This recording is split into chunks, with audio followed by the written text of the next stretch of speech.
Good morning, Hope Community Church. We're in Acts chapter 18. Acts 18, Paul's met Priscilla and Aquila, and verse 5 says this, 18:5. But when Silas and Timothy came down from Macedonia, Paul began to devote himself completely to the word and solemnly testifying to the Jews that Jesus was the Christ. But when they resisted and blasphemed, he shook out his garments and he said to them, "Your blood be on your own hands. I am clean. From now on I will go to the Gentiles."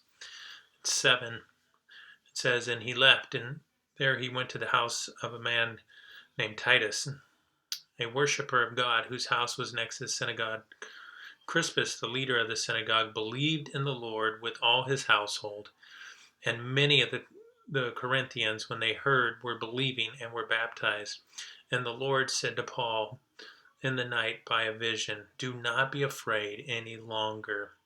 Go on speaking and do not be silent, for I am with you, and no man will attack you in order to harm you, for I have many people in this city." I remember the first time I went to Africa. Most people were excited about that, but many people kept coming up to me to remind me how dangerous of a place Africa was. And there's some truth to that, but the whole world is dangerous for that matter. But you know what's even more dangerous is when we think that God has come, or God exists to make our lives comfortable. And I think we start to make wrong decisions based on that. Instead of making our lives being about experiencing the fullness of the gospel or the fullness of what God has for us, we base things on our own comfort, and we miss out. And Paul didn't have that issue.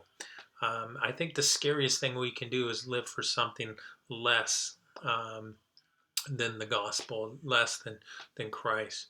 Let me just point out three things in this passage. One, the work of the gospel is community centered.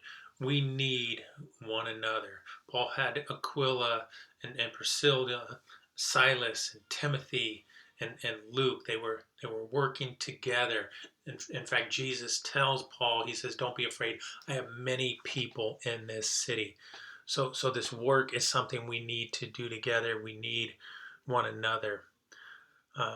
Secondly, we're called to share the good news and not coerce people into the kingdom or coerce them to follow God. At some point, Paul said to the group, he says, "Okay, I've done this. This is on your own hands." And he went on and he continued to speak to others about the good news. We need to keep moving forward.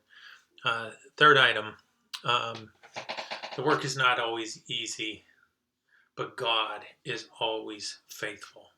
The work is not always easy, but God is always faithful. He told Paul that he would be there with him. He said, "Don't be afraid any longer. Don't be silent. Keep speaking. I have many people in this city. No one's going to attack you in this city." Jesus himself said, "I'll never leave you, nor will I forsake you." So we just need to be reminded of those things. Live for Christ. Live for his gospel. Love you guys. Talk to you soon.